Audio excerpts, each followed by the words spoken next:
പെൺകുട്ടി 7ാം ക്ലാസ് പഠിക്കുന്നൊരു കുട്ടിയാണ്. സാധാരണ രീതിയിൽ അവൾ സ്കൂൾ വിട്ട് 5 മണിക്ക് വീട്ടിലെത്താറുണ്ട്. അപ്പോൾ ഒരു ദിവസം സ്കൂൾ വിട്ട് വീട്ടിലേക്ക് എത്തുന്നില്ല. അപ്പോൾ 5:30 വരെ വെയിറ്റ് ചെയ്യും മാതാപിതാക്കൾ. ഇവിടെ കാണുന്നില്ലല്ലോ. 6 മണിയായിട്ടും കാണുന്നില്ല. ഉമ്മൻ്റെ ബേജാറ് കൂടുന്നു. സുഹൃത്തുക്കളെ വീട്ടിലേക്ക് വിളിച്ചു നോക്കുന്നു. ടീച്ചറെ വിളിക്കുന്നു. അപ്പോൾ പറഞ്ഞു ഇല്ല, സ്കൂളിൽ നിന്ന് പോന്നിട്ടുണ്ട് പക്ഷേ വീട്ടിലെത്തിയില്ല. 7 മണിയായിട്ടും ഇവിടെ കാണാത്തതുകൊണ്ട് ഉമ്മക്ക് BP കൂടി ഉമ്മ വീണു. ഉമ്മനെ കൊണ്ട് ഹോസ്പിറ്റലിൽ പോയി. 9:30 മണിയാകുമ്പോഴാണ് 19 കിലോമീറ്റർ ദൂരമുള്ള പോലീസ് സ്റ്റേഷനിൽ നിന്ന് വിളി വരുന്നു. ഇവർക്ക് നിങ്ങളെ മോളാണോ ഈ കുട്ടി? അതെ. എന്നാൽ വരൂ, ഇവിടെ ഉണ്ട്. അപ്പോൾ അപകടമൊന്നും പറ്റിയില്ല, കുട്ടി അവിടെ ഉണ്ട്. ഇവർ പോയിട്ട് കുട്ടീനെ എടുത്തിട്ട് വന്നു. അത് കഴിഞ്ഞ് 4 ദിവസം കഴിഞ്ഞിട്ടാണ് എൻ്റെ അടുത്ത് ഈ കുട്ടീനെ കൊണ്ടുവരുന്നത്. അപ്പോൾ ഞാൻ മോളോട് ചോദിച്ചു, എന്തേ മോളെ പോയേ? എനിക്ക് പോകാൻ തോന്നി, ഞാൻ പോയി. വളരെ കൂളായിട്ട് എനിക്ക് പോകാൻ തോന്നി, ഞാൻ പോയി. അപ്പോൾ പോകാനുള്ള പൈസ എവിടെ നിന്ന് കിട്ടി എനിക്ക്? അത് ഞാൻ ഫ്രണ്ടിൻ്റെ അടുത്ത് 20 റുപ്യ വാങ്ങിയെന്നാണ്. എന്നിട്ട് CT അടിച്ചിട്ട് അവൾ പോകണം ബസ്സിന്. CT കൊടുത്തിട്ട് ഇങ്ങനെ കുട്ടികളെ ചാർജ് കൊടുത്തിട്ട് പോയി 19 കിലോമീറ്റർ അപ്പുറത്തെത്തിന്. അപ്പോൾ ഈ കുട്ടി എന്തുകൊണ്ട് ഇങ്ങനെ ചാടി പുറപ്പെട്ടു എന്നുള്ളത് എനിക്കൊരു കൗതുകമായി. ഇവിടെ കൂടെ ഇരുന്ന് മണിക്കൂറുകൾ അവിടെ കൂടിയിരുന്ന് അത് കഴിഞ്ഞാണ് ഈ ഉമ്മൻ്റെ കൂടെ ഇരുന്ന്. ഉമ്മ ഉണ്ടായിരുന്നു കൂടെ. അപ്പോൾ ഉമ്മനോട് സംസാരിക്കുന്നതിൻ്റെ ഇടയ്ക്ക് ഞാൻ ചോദിച്ചു, മോളെ ഗർഭകാലം അങ്ങനെ ഉണ്ടായിരുന്നു? ഇതങ്ങനെ ചോദിക്കാൻ കാത്തിരിക്കുന്ന ഉമ്മ. അപ്പോൾ ഇവളെ വയസ്സ് നോക്കുമ്പോൾ ഇപ്പോൾ 7ാം ക്ലാസ്സിലാണല്ലോ, 12 വയസ്സ് 13 വയസ്സേ ഉള്ളൂ. പക്ഷേ ഇവളെ തൊട്ട് മുകളിലുള്ള താത്തയുണ്ട്, അവളുമായിട്ട് 18 വയസ്സിൻ്റെ ഗ്യാപ്പുണ്ട്. ഉമ്മൻ്റെ 44ാമത്തെ വയസ്സിലുണ്ടായ കുട്ടിയാണ്. അപ്പോൾ ഞാൻ വെറുതെ ചോദിച്ചു, നിങ്ങൾ വിചാരിക്കാണ്ടുണ്ടായതല്ലേ? ആ സാറേ, വേണ്ടാതെ ഉണ്ടായ കുട്ടിയാണ്. അവിടെയാണ് ആദ്യത്തെ പഴക്കൽ സംഭവിക്കുക. അള്ളാഹുവിൻ്റെ ഒരു സൃഷ്ടി ഭൂമിയിലേക്ക് വരേണ്ടത് വേണ്ടാതെ വരരുത്, വേണ്ടിയിട്ട് തന്നെ വരണം, വേണ്ടിയിട്ട് വരണം. കാരണം അത് ചില്ലറ കളിയല്ല. പടച്ചോനൊരു മനുഷ്യനെ ഭൂമിയിലേക്ക് അയക്കാൻ തിരഞ്ഞെടുക്കപ്പെട്ട 2 മനുഷ്യരാണ് ഭാര്യ ഭർത്താക്കന്മാർ, ഉമ്മ വാപ്പ എന്നുള്ളത്. അത് ഇഷ്ടത്തോടെ, കരുണയോടെ, കാത്തിരിപ്പോടെ വരണം എന്നാണ്. അപ്പോൾ ഞാൻ ചോദിച്ചു, എന്നിട്ട് എന്താ സംഭവിച്ച്? വിചാരിക്കാണ്ട് ഗർഭമായി. സാറേ, എനിക്കാകെ നാണക്കേടായി. മോളെ കല്യാണമൊക്കെ കഴിഞ്ഞാണ്, അപ്പോഴാണ് ഇത് ഗർഭമാണത്. ഇത് പറയാൻ പറ്റുമോ? ആകെപ്പാടെ ഭയങ്കര. എനിക്ക് എൻ്റെ വീട്ടിലും പറയാൻ നാണം, വീട്ടിലൊക്കെ പറയാൻ. ഇതൊരു വീട് പണി നടക്കുന്ന സമയമായിരുന്നു ഞങ്ങൾ. അങ്ങനെ വീട് പണിക്ക് നടക്കുന്ന സമയമായതുകൊണ്ട് ഞാൻ ഈ കോണിമലൊക്കെ അങ്ങനെ ഓടിക്കയറും, ചാടി ഇറങ്ങും. എങ്ങനെ ഇത് ഇളകിയിട്ട് പോയിക്കോട്ടെ വെച്ചിട്ട്. പോയില്ല, അതവിടെ വളർന്നു. എന്നിട്ട് കഥ കഴിഞ്ഞില്ല. എന്നിട്ട് എന്താ സംഭവിച്ചേ? സാറേ, പ്രസവിച്ചെന്താ സംഭവിച്ചേ? എന്നിട്ടാണ് കളി മാറണത്. പ്രസവം കഴിഞ്ഞപ്പോൾ എനിക്ക് ഭയങ്കര സങ്കടമായി. എന്താ സങ്കടം? ഇതിൻ്റെ മുഖം കണ്ടപ്പോഴേ, പടച്ചോനെ, ഇതിനെയാണല്ലോ ഞാൻ ഒഴിവാക്കാൻ നോക്കിയേ എന്ന് പറഞ്ഞിട്ട് പിന്നെ അമിതമായ ലാളന കിട്ടി വളർന്ന സാധനമാണിത്. സ്നേഹത്തിനെ തെറ്റിദ്ധരിപ്പിക്കുന്ന രൂപമുണ്ട്, അതിൻ്റെ പേരാണ് ലാളന. ഇന്ന് പുതിയ ജനറേഷനിലെ കുട്ടികളുടെ സ്വഭാവ, പെരുമാറ്റ, വ്യക്തിത്വ വൈകല്യങ്ങളുടെ ഏറ്റവും പ്രധാനപ്പെട്ട കാരണം മാതാപിതാക്കളെ സ്ഥാനത്തിരിക്കുന്ന ആളുകൾ കൊടുക്കുന്ന അമിത ലാളനയാണ്. ലാളന കുറച്ചൊക്കെ ആവാം. സ്നേഹവും ലാളനയും നമ്മൾ വ്യത്യാസം എന്താണെന്ന് ചോദിച്ചാൽ, സ്നേഹം കിട്ടുക എന്നുള്ളത് മനുഷ്യൻ്റെ നീഡാണ്, ആവശ്യമാണ്. ഉദാഹരണത്തിന് ഞാൻ ഇപ്പോൾ സ്റ്റേജിലിരിക്കുമ്പോൾ ഉസ്താദിനോട് ചോദിച്ചു, കുടിക്കാൻ എന്തെങ്കിലും വേണമെന്ന്. എനിക്ക് ആവശ്യം ഉണ്ടായിരുന്നില്ല. ഞാൻ പറഞ്ഞു, ഞാൻ വരുന്ന വയ്ക്കാൻ എൻ്റെ സുഹൃത്തിൻ്റെ കല്യാണ വീട്ടിൽ കയറ്റിയിട്ട് വരുന്നത്, അവിടെ ഞാൻ വെള്ളം കുടിച്ചു, മതി, എൻ്റെ ദാഹം തീർന്നു. ഇനിയിപ്പോൾ നിർബന്ധിച്ച് ജ്യൂസ് കൊണ്ടുവരികയാണ്, ഞാൻ കുടിക്കും, പക്ഷെ എനിക്ക് ആവശ്യമില്ലത്. അപ്പോൾ ദാഹിക്കുമ്പോൾ വെള്ളം കുടിക്കുക എന്നുള്ളത് ആവശ്യമാണ്, ജ്യൂസ് കുടിക്കുക എന്നുള്ളത് ആവശ്യമല്ല, ആഗ്രഹമാണ്. വ്യത്യാസം മനസ്സിലാവണമെങ്കിൽ സ്നേഹം കിട്ടുക എന്നുള്ളത് ആവശ്യമാണ്, ലാളന കിട്ടുക എന്നുള്ളത് ആവശ്യമല്ല, അത് ആഗ്രഹങ്ങളുടെ മുകളിൽ നടക്കുന്ന സാധനമാണ്. എന്ന് വെച്ചാൽ കുട്ടികൾ ചോദിക്കുന്നൊക്കെ നിറവേറ്റി കൊടുക്കുക, ചോദിക്കുന്നൊക്കെ വാങ്ങിക്കൊടുക്കുക. ഇതിൻ്റെ പേരാണ് എന്ത്? ലാളന. ഇപ്പോൾ അടുത്തൊരു മരിച്ച വീട്ടിൽ പോയപ്പോൾ, മരിച്ച വീട്ടിൻ്റെ ചടങ്ങ് നടക്കുക 40-ൻ്റെ. അപ്പോൾ ആ ചടങ്ങ് നടക്കുമ്പോൾ ആ വീട്ടിൻ്റെ സൈഡിൽ ഞാനൊരു ഫോൺ വന്നപ്പോൾ അങ്ങോട്ട് പോയി. എൻ്റെ ബന്ധു വീടാണ്. അപ്പോൾ അവിടുത്തെ ആ ബന്ധത്തിൽപ്പെട്ടൊരു പെൺകുട്ടി ഒരു 1.5-2 വയസ്സുള്ള മോളെ മടിയിലിരുത്തിയിട്ട് ഭക്ഷണം കൊടുക്കുന്നൊരു സീന് കാണുകയാണ്. അപ്പോൾ വലിയൊരു മൊബൈൽ കൈ മടിയിൽ നിർത്തി വെച്ചിട്ടുണ്ട്. ഇതിലേക്ക് കുട്ടി ഇങ്ങനെ കൗതുകത്തോടെ നോക്കുന്നുണ്ട്. ഇവൾ ചോറിൻ്റെ പാത്രം എടുത്ത് വെച്ചിട്ട് കുട്ടി മൊബൈൽ കാണുന്നതിൻ്റെ ഇടയ്ക്ക് ഇങ്ങനെ അന്തം വിട്ട് എന്ന് വായ നിൽക്കുമ്പോൾ വായിലേക്ക് ഇട്ട് കൊടുക്കും. ഇങ്ങനെയാണ് തീറ്റിക്കണത്. എനിക്കത് കാണുമ്പോൾ പ്രാന്ത് പിടിക്കുന്നത്. കാരണം ഇവിടെ അത്യാവശ്യം വിദ്യാഭ്യാസമുള്ള കുട്ടിയാണ്. ഞാൻ ചോദിച്ചു, എന്ത് വൃത്തികടഞ്ഞ് കാണിക്കണത്? ഈ ഭക്ഷണം കഴിക്കുമ്പോൾ തന്നെ കുട്ടിക്ക് മൊബൈൽ കൊടുക്കണത്? അതൊന്നും കൊടുത്തില്ല, തിന്നൂല എന്ന് പറഞ്ഞു. ഇതിൻ്റെ പേരാണെന്ത്? ലാളന. മനസ്സിലാവുണ്ടോ? ഇനിയിപ്പോൾ ചിലപ്പോൾ പുരയിലുണ്ടാവും, മാതാപിതാക്കൾ ചിലപ്പോൾ ഇതൊക്കെ മനസ്സിലാക്കിയിട്ട് ഭക്ഷണ സമയത്ത് കുട്ടിക്ക് മൊബൈൽ കൊടുത്തില്ല എന്ന് വിചാരിച്ചോളൂ. അപ്പോൾ വീട്ടിൽ വേറെ ആരെങ്കിലും ആരാ കുട്ടീനെ കരയിപ്പിക്കണേ ഇതാന്ന് പറഞ്ഞിട്ട് പുറത്തു കൂടെ മൊബൈൽ വരും. ഇത് അപകടമാണ്. ചോദിക്കുന്നതൊക്കെ വാങ്ങിക്കൊടുക്കരുത്, നിറവേറ്റി കൊടുക്കരുത് കുട്ടികൾക്ക്. മോനെ ക്രൂരമായി നോക്കുന്നത്, ഒരു 100 ചോദിക്കുകയാണെങ്കിൽ 60 കൊടുക്കാവൂ. 2 വർഷം മുമ്പ് എൻ്റെ ക്ലിനിക്കിലൊരു പയ്യൻ വന്ന്, ഒരു ഗൾഫുകാരൻ വരെയാണ്, നല്ല സമ്പന്നനാണ്, മോനെയും കൊണ്ട് വരും, 8ാം ക്ലാസ് പഠിക്കുന്ന മോനെയും കൊണ്ട്. അപ്പോൾ വിഷയം എന്താ അറിയാം, 2 ആഴ്ച മുമ്പ് ഇവൻ പോലീസ് സ്റ്റേഷനിലേക്ക് സൈക്കിൾ എടുത്ത് പോയിട്ട് ബാപ്പക്കെതിരെ കേസ് കൊടുത്തു. എന്തിനാ കേസ് കൊടുത്തറിയോ? ബാപ്പക്ക് എന്നോട് സ്നേഹമില്ല എന്ന് പറഞ്ഞിട്ട്.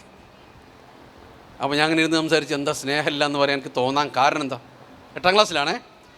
ബാപ്പക്ക് എന്താ, എനിക്ക് ഇലക്ട്രിക് സ്കൂട്ടി വാങ്ങി തന്നാലേ, ഇലക്ട്രിക് സ്കൂട്ടി വേണം, ഇതാണ് അവൻ്റെ കുഴപ്പം, ഇതില്ല എന്നുള്ളത്. അപ്പം നിനക്ക് നിൻ്റെ ക്ലാസ്സിലെ കുട്ടികൾക്കൊക്കെ ഇലക്ട്രിക് സ്കൂട്ടി ഉണ്ടോ? ഇല്ല. അജ്മലുണ്ട് എന്ന് പറഞ്ഞു, ഒരു പയ്യൻ്റെ പേര് പറഞ്ഞു. അപ്പോൾ അജ്മൽ ആരാന്ന് ചോദിച്ചാൽ ആ നാട്ടിൽ ഏറ്റവും വലിയ പണക്കാരൻ്റെ മോനാണ്, അവനാണ് എൻ്റെ ക്ലോസ് ഫ്രണ്ട്, അവനുണ്ട്, അതുകൊണ്ട് എനിക്കും വേണം. അപ്പോൾ ഞാൻ ഈ ആളോട് ചോദിച്ചു, നിങ്ങൾ ഇതിൻ്റെ മുമ്പുള്ള സാധനങ്ങളൊക്കെ അവന് വാങ്ങിക്കൊടുത്തിട്ടുണ്ടല്ലോ? ആ സാറൊക്കെ വാങ്ങിക്കൊടുത്തിട്ടുണ്ട്. എന്നാൽ ഒരു കാര്യം ചെയ്യും, പോകുമ്പോൾ വാങ്ങിക്കൊടുത്തേക്ക്. അപ്പോൾ എല്ലാം കിട്ടി ശീലിക്കുന്ന മക്കൾ വഷളന്മാരായിട്ട് മാറും. ഉത്തരവാദിത്തം ഉണ്ടാവില്ല ഒന്നിലും, പണത്തിൻ്റെ വില അറിയില്ല.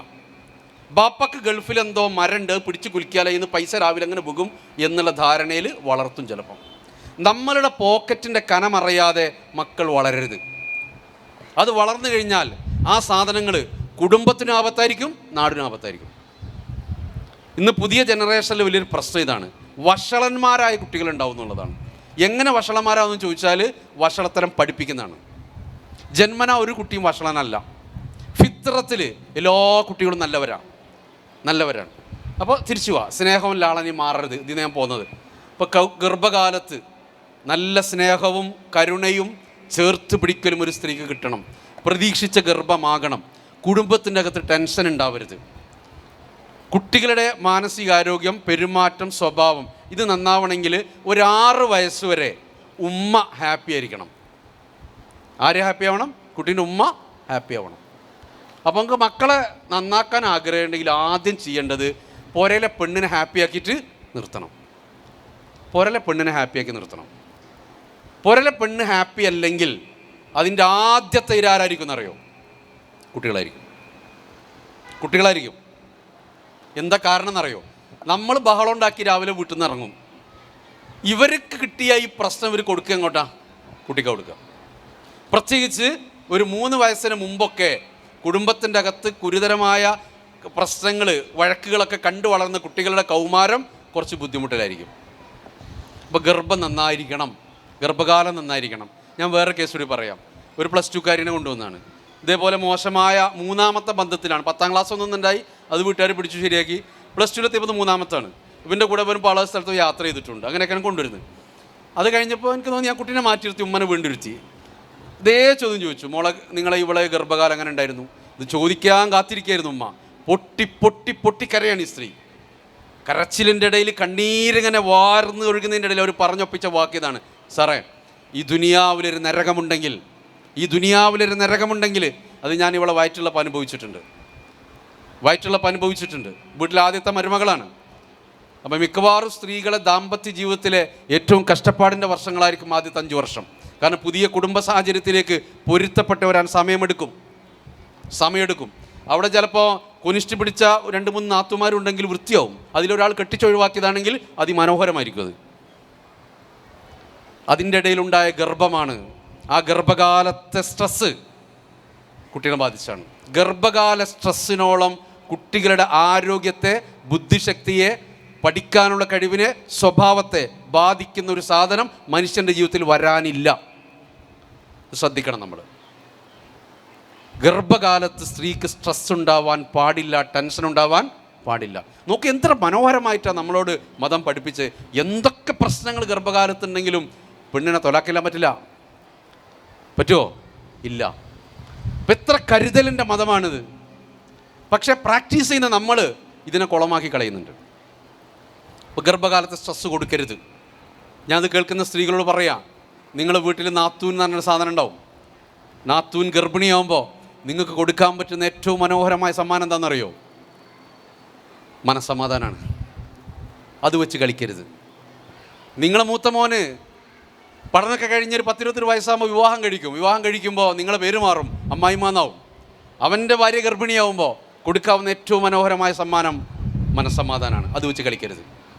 ഇപ്പോൾ പുരുഷന്മാരോട് പറയാനുള്ള, ഭാര്യ ഗർഭിണിയാണെങ്കിൽ, ഗർഭത്തിന് ഒരുങ്ങുന്നുണ്ടെങ്കിൽ മനസ്സമാധാനം കളയരുത് സ്ത്രീയുടെ. കാരണം ഇതിൻ്റെ സയൻസ് ഉണ്ട്, സയൻസ് കൂടെ പറഞ്ഞുതരാം. നമ്മൾ ഹാപ്പി ആയിരിക്കുമ്പോൾ നമ്മുടെ ശരീരത്തിലുണ്ടാകുന്ന ഹോർമോണുകൾ 4 ഡോപ്പമിൻ, സെറോട്ടോണിൻ, ഓക്സിറ്റോസിൻ, എൻഡോർഫിൻ. ഇത് 4 ഹാപ്പി ഹോർമോൺസ്. നമ്മൾ ചായ കുടിച്ച് കഴിഞ്ഞാൽ കുറച്ച് ഡോപ്പമിൻ ഉണ്ടാവും, അതുകൊണ്ടാണ് വീണ്ടും ചായ കുടിക്കാൻ തോന്നുന്നത്. മൊബൈൽ എടുത്തിങ്ങനെ കുറച്ച് നേരം നോക്കിക്കഴിഞ്ഞാൽ കുറച്ച് ഡോപ്പമിൻ ഉണ്ടാവും, അതുകൊണ്ടാണ് വീണ്ടും മൊബൈൽ എടുക്കാൻ തോന്നുന്നത്. സിഗരറ്റ് വലിക്കുമ്പോൾ ഡോപ്പമിൻ ഉണ്ടാവും. ഇതൊക്കെ സന്തോഷം തരുന്ന കാര്യങ്ങളാണ്. ഒരാൾ ഖുർആൻ ഓതുകയാണ്, ഡോപ്പമിൻ ഉണ്ടാവും, സന്തോഷത്തിൻ്റെ ഹോർമോണാണ് ഇതൊക്കെ. ഒരാൾ സദക്ക ചെയ്യാണ്, സെറോട്ടോണിൻ എന്ന ഹോർമോണാണ് ഉണ്ടാവുക, അത് സംതൃപ്തി തരുന്ന ഹോർമോണാണ്. കളിക്കുമ്പോൾ നമ്മൾ ഹാപ്പിയാവും, എൻഡോർഫിൻ ഉണ്ടാവുന്നുണ്ട്. അതുകൊണ്ടാണ് സ്കൂളിൽ കുട്ടികൾക്ക് കളി ഇഷ്ടമാവുന്നത്. PT പീരീഡ് എനിക്ക് ഏറ്റവും ഇഷ്ടം ഉണ്ടാവുക. ആ PT പീരീഡാണ് കണക്കിന് ടീച്ചർ വരിക, അതുകൊണ്ടാണ് കണക്ക് ഇഷ്ടമുണ്ടായത്. മനസ്സിലായോ? അപ്പോൾ തിരിച്ചു വരിക. ഇതിൽ ടെൻഷൻ ഉണ്ടാവുമ്പോൾ ഉണ്ടാവുന്ന 2 ഹോർമോൺ ഉണ്ട്. നമ്മൾ കിഡ്നിൻ്റെ തൊട്ട് മുകളിലുള്ള ഗ്രന്ഥി ഉണ്ട്, ചെറിയ ഗ്രന്ഥിയാണ്, അഡ്രിനൽ ഗ്രന്ഥി. 9ാം ക്ലാസ്സിൽ ബയോളജിയിൽ നമ്മൾ പഠിച്ചിട്ടുണ്ട്. ആ അഡ്രിനൽ ഗ്രന്ഥി ഉൽപ്പാദിപ്പിക്കുന്ന 2 ഹോർമോണുകളുണ്ട്, അഡ്രിനാലിനും കോർട്ടിസോളും. ടെൻഷൻ ഉണ്ടാവുമ്പോൾ, പേടി ഉണ്ടാവുമ്പോൾ, ബേജാറുണ്ടാവുമ്പോൾ, സ്ട്രെസ് ഉണ്ടാവുമ്പോൾ ശരീരത്തിന് ഇതിന് ഉൽപ്പാദനം കൂടും. ഇതിന് ഉൽപ്പാദനം കൂടിയാൽ, ശരീരത്തിന് ഇതിൻ്റെ ആവശ്യത്തേക്ക് ഉൽപ്പാദിപ്പിക്കപ്പെട്ട് കഴിഞ്ഞാൽ നമ്മൾ ആരോഗ്യത്തെ ബാധിക്കും. പുരുഷന്മാരുടെ കേസിൽ സ്ട്രെസ് ഹോർമോൺ ബോഡിയിൽ കൂടിയാൽ അത് അപകടത്തിലാക്കുന്ന അവയവത്തിൻ്റെ പേരാണ് ഹാർട്ട്.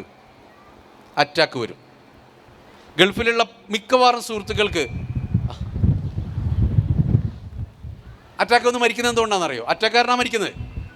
സ്ത്രീകൾക്ക് അറ്റാക്ക് വരില്ല. ഒരു 50 വയസ്സ് വരെ അറ്റാക്കിനുള്ള സാധ്യത കുറവാണ്. കാരണം പടച്ചമ്പുരാൻ ഈസ്ട്രജൻ എന്ന് പറയുന്ന ഹോർമോണിൻ്റെ പ്രൊട്ടക്ഷൻ സ്ത്രീകൾക്ക് കൊടുത്തിട്ടുണ്ട്. അത് സ്ത്രീക്കാണുള്ളത്, നമുക്ക് കുറവായി അളവ്. നമുക്ക് ടെസ്റ്റോസ്റ്ററോൺ എന്ന് പറഞ്ഞ ഹോർമോൺ ആണിനുള്ളത്. അതാണ് ഈ അറ്റാക്കിന് കാരണമാവുന്നത്. ആണത്വം നിലനിർത്തുന്ന ഹോർമോണാണ്. ധൈര്യം, നമ്മളെ ചങ്കൂറ്റം, ഇതിനൊക്കെ കാരണമാകുന്ന ഹോർമോണിൻ്റെ പേരാണ് ടെസ്റ്റോസ്റ്ററോൺ. ഇത് ആണിനാണ് കൂടുതലുള്ളത്. അപ്പോൾ സ്ത്രീകളുടെ കേസിൽ ഈ സ്ട്രെസ് ഉണ്ടാക്കുന്ന ഹോർമോൺ കൂടിയാൽ അത് കേടുവരുത്താൻ പോകുന്നത് യൂട്രസിനെയാണ്, ഗർഭാശയത്തെയാണ്. ഗർഭാശയത്തെ ഒഴിവാക്കുന്ന ഏത് സ്ത്രീകളെടുത്ത് നോക്കും നിങ്ങൾ, അവർക്ക് 2 പ്രത്യേകതകൾ കാണാറുണ്ട്. ഒന്ന്, ജീവിതത്തിൽ ഒരുപാട് സ്ട്രെസ് അനുഭവിച്ചവരായിരിക്കും, ടെൻഷൻ അനുഭവിച്ചവരായിരിക്കും കൂടുതലും. ഇല്ലെങ്കിൽ ഭയങ്കര നിർബന്ധ ബുദ്ധിക്കാരായ സ്ത്രീകളായിരിക്കും. കെട്ടിയോനി മക്കളെ ഇങ്ങനെ വരച്ച വരയിൽ നിർത്താൻ ആഗ്രഹിക്കും. പെർഫെക്ഷനിസ്റ്റുകൾ എന്ന് വിളിക്കും. അവർക്ക് എപ്പോഴും ടെൻഷൻ കൂടുതലായിരിക്കും. മിക്കവാറും യൂട്രസ് അടിച്ചു പോകും. അപ്പോൾ ഗർഭകാലത്ത് ഈ രക്തത്തിൽ കോർട്ടിസോളിൻ്റെ അളവ് കൂടിയാൽ, ഈ രക്തത്തിൽ നിന്നാണ് ഗർഭകാലത്ത് കുഞ്ഞിന് ഓക്സിജൻ കിട്ടുന്നത്. ഗർഭത്തിൽ കുഞ്ഞിന് ശ്വാസം എടുക്കാൻ പറ്റില്ലല്ലോ, ശ്വാസം എടുക്കില്ല കുട്ടികൾ. ഓക്സിജൻ സ്വീകരിക്കുന്നവിടെ നിന്നാണ്, ഉമ്മയുടെ ബോഡിയിൽ നിന്നാണ്. അപ്പോൾ അതിലേക്ക് എത്തുന്ന ഓക്സിജൻ്റെ അളവ് കുറയും, അത് കുഞ്ഞിൻ്റെ വളർച്ചയെ തടസ്സപ്പെടുത്തും. ഇതുകൊണ്ടാണ് ഓരോ ചെക്കപ്പിന് പോകുമ്പോഴും ഡോക്ടർ പറയുന്നത് ടെൻഷൻ അടിക്കരുത്. ഞാനിത് സമയമെടുത്ത് പറഞ്ഞെന്തുകൊണ്ടാ വെച്ചാൽ, ഇത് പലപ്പോഴും ശ്രദ്ധിക്കൂല നമ്മൾ. തുടക്കം പഴച്ചാൽ അവിടുന്ന് അങ്ങോട്ട് പഴവിൻ്റെ ഘോഷയാത്രയായിരിക്കും. കാരണം ഈ കുട്ടി തന്നെയാണ് ഭൂമിയിലേക്ക് വരുന്നത്, ഗർഭത്തിലിരിക്കുന്ന ഈ കുഞ്ഞ് തന്നെയാണ് ഭൂമിയിലേക്ക് വരേണ്ടത്.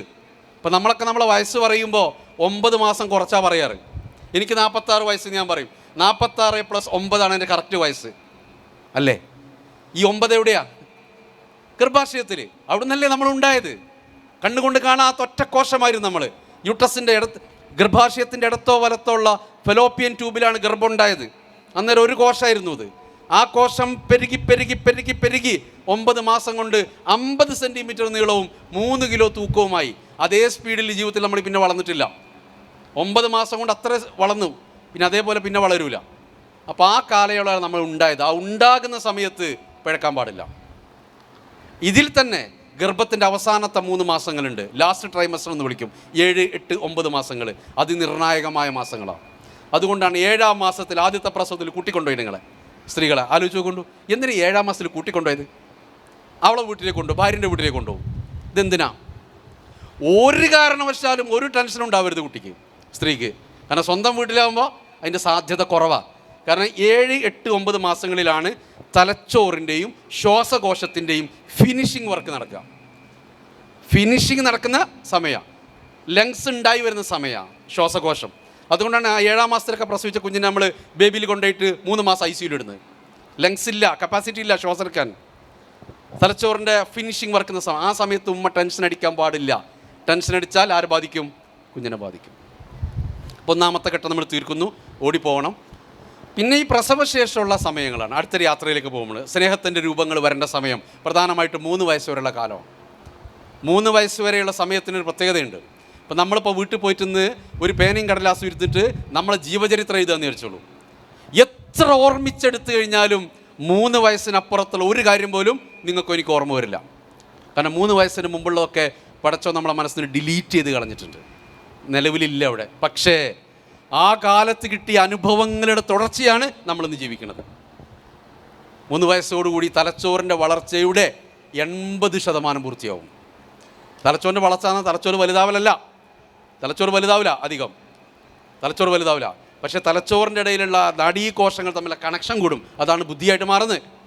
അതിൻ്റെ 80% പൂർത്തിയാവുമെന്നാണ് പറയുന്നത്. അപ്പോൾ ആ കാലയളവിൽ കുട്ടികൾക്ക് പ്രിയപ്പെട്ടവർ 3 കാര്യങ്ങൾ കിട്ടരുത് കുടുംബത്തിൽ നിന്ന്. 1, ശിക്ഷകൾ ഏൽക്കരുത്. അപ്പോൾ ഇത് പറയുമ്പോൾ ഞാൻ ഉമ്മമാരോട് ചോദിക്കാറുണ്ട്, 3 വയസ്സിന് മുമ്പ് കുട്ടീനെ തല്ലാത്ത ഉമ്മ കൈ വെക്കുമെന്ന് പറഞ്ഞാൽ ഒരാളും ഉണ്ടാവില്ല. നമ്മൾ പറയുമല്ലോ പലപ്പോഴും ഉമ്മമാരങ്ങനെ തരിപ്പ് കയറ്റാൻ വേണ്ടി നമ്മൾ പറയുന്നൊരു ഹദീസുണ്ട്, ഉമ്മയുടെ കാലിൻ്റെ ചുവട്ടിലാണ് എന്ത്, വികസിൻ്റെ ചെരുപ്പല്ല, സ്വർഗം. ഒരു മനുഷ്യൻ്റെ സ്വർഗീയ അനുഭവങ്ങൾ സൃഷ്ടിക്കുന്നതിൽ ദുനിയാവിലും ആഖിറത്തിലും ഉമ്മയോളം പങ്കുള്ള മറ്റൊരാളില്ല. അതാണ് അതിൻ്റെ അർത്ഥം. ആ ഹദീസിന് വേറെ രീതിയിൽ നമുക്ക് കാണാൻ പറ്റും. കാലിൻ്റെ ചുവട്ടിലാണ് സ്വർഗം എന്ന് പറഞ്ഞാൽ സ്വർഗത്തിൻ്റെ മുകളിൽ വെക്കാൻ പറ്റിയ കാലായിരിക്കണം. അങ്ങനെ അർത്ഥം കൂടി അതിനുണ്ടല്ലോ. സ്വർഗത്തിൻ്റെ മുകളിൽ വെക്കാൻ പറ്റിയ കാലും കൂടിയായിരിക്കണം. മിക്കവാറും കുട്ടികളുടെ ജീവിതത്തിലെ വില്ലനായി വരുന്നത് ഉമ്മമാർ കൊടുക്കുന്ന അനുഭവങ്ങളാണ്. അത് മനസ്സിലാക്കാതെ പോകും നമ്മൾ. 3 വയസ്സിന് മുമ്പ് കുട്ടികളെ തല്ലും ഉമ്മമാർ. എന്തിനാ തല്ലാന്നറിയോ? ദേഷ്യം തീർക്കാനാണ്. 1.5 വയസ്സ് വരെ ഇറ്റങ്ങളെ നോക്കാൻ എളുപ്പമാണ്. ഇവിടെ വെച്ചാൽ അവിടെ ഉണ്ടാവും, അവിടെ വെച്ചാൽ അവിടെ ഉണ്ടാവും. 1.5 വയസ്സ് കഴിഞ്ഞാൽ അത് പരക്കം പായിൽ തുടങ്ങും. അപ്പോൾ ഉമ്മാൻ്റെ ടെൻഷൻ തുടങ്ങും. കോണിയൊക്കെ നമ്മളിങ്ങനെ കസേര വെച്ച് കെട്ടിപ്പൂട്ടി കണ്ടെയ്ൻമെൻറ്റ് ആക്കി മാറ്റും. എന്നാലും ഇതിൻ്റെ അടി കൂടെ ഞൂണ്ട് കെടുക്കി പോകും. ഒരു 4 വയസ്സൊക്കെ 3 വയസ്സൊക്കെ ആകുമ്പോൾ ഈറ്റങ്ങളെ നിലക്ക് നിർത്താൻ പറ്റില്ല. പടച്ചവൻ്റെ അനുഗ്രഹോട് നഴ്സറികൾ വന്നു ലോകത്ത്. അതുകൊണ്ട് രാവിലെ അതിനെ കുളിപ്പിച്ച് കഫൻ ചെയ്ത് നമ്മൾ നേരെ നഴ്സറിയിലേക്ക് വിടും. ഇല്ലെങ്കിൽ മിക്കവാറും 4-ാം വയസ്സിലെ നട്ടപ്പിരാന്ന് പറഞ്ഞാൽ കുട്ടിക്ക് മാത്രമല്ല ഉമ്മക്കും വരും.